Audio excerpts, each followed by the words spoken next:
kulanka baarlamaanka Afrika ee ka socda xarunta baarlamaanada Afrika ee magaalada Johannesburg ayaa looga dooday arrimo quseeya qaaradan Afrika iyo dhaqaalaha ku baxa qaaradan Afrika sidii loo maareyn lahaa. waxaana jiray mooshin ay keeneen xildhibaano ka socda dawladda Kenya oo codsanayay in lagu taageero la dagaalanka kooxaha argagixisada ee ka dagaalama Soomaaliya siday u dhigeen hadalka. waxaana taasi ay dhalisay dood fara badan oo xildhibaanada Soomaaliya u arkeen inay dhibaato ku tahay in ciidamada Kenya ay ka dagaalamaan gudaha dalka ayagoo horay u geystay khasaare fara badan isla markaasna duqeeyay shacab Soomaaliyeed. xildhibaan Maxamed Cabdullaahi Kaamil oo kamid ah xildhibaanada Soomaaliya u matalaya shirka baarlamaanada Afrika oo ka jawaabay mooshinka la dagaalanka argagixisada ee gudaha dalka Soomaaliya ayaa sheegay in dawladda Kenya aan loo ogolaanin inay ka dagaalanto gudaha dalka Soomaaliya. xildhibaanad Sareeda Cabdalla Maxamed oo kamid ah xubnaha baarlamaanka Soomaaliya ayaa si qayaxan u sheegtay in ay ciidamada Kenya ka dagaalami karin gudaha Soomaaliya oo xasuuq fara badan hore uga geysteen isla markaasna ay u dul qaadanaynin in shacabka Soomaaliyeed la gumaado. lama diiday argagixisada in la dagaalamo laakiin wadankooda kula dagaalamayaan wax anaga noqosay Soomaali ahaan shaqo ku malin wadankeena ma ataagi karaan. hadda ka hor diyaaraday ku soo weerareen caruur inaaga ay ku laayeen waan sheegnay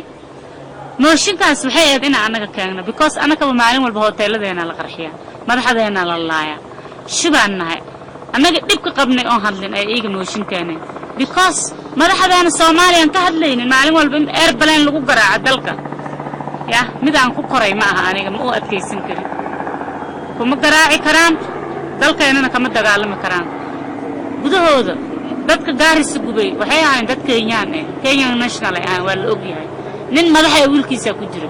oo la sheegay adduunyada dhana og aan ka doodnay in ay muhiim tahay in dagaal kasta oo nabadoon lagu jiro in labada dawladood ay ka wada shaqeeyaan gacan iska siiyaan isla ogaadaan maxaa la yiraahdaa isku meelna kaga soo jeestaan arrimahaas ayaga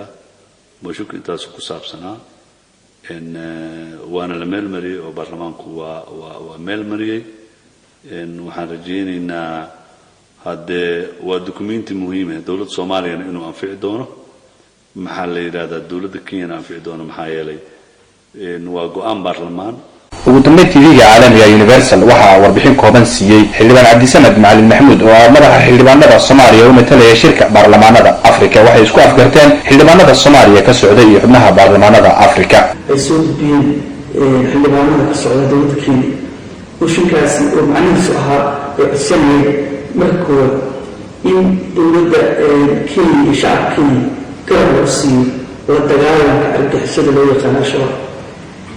in loo taasiyay dhibaatada ka dhacday gaarisa ka dhacday in maxaa la yiraahdaa international community ay dhaqaalaha ku bixiyaan sidii loo dagaalami lahaa oo dawladda Kenya loo dagaalami lahayd argagixisada. arrinta ayada ah annaga xildhibaanada Soomaaliya waa ka tashanay waa sheegnay waxaana maxaa la yiraahdaa isku daynay inaan saxno qaab kale oo dhahay sababtoo ah naga muuqatay arrimo fara badan oo keeni karta inay dadka Soomaaliyeed ku soo laabato.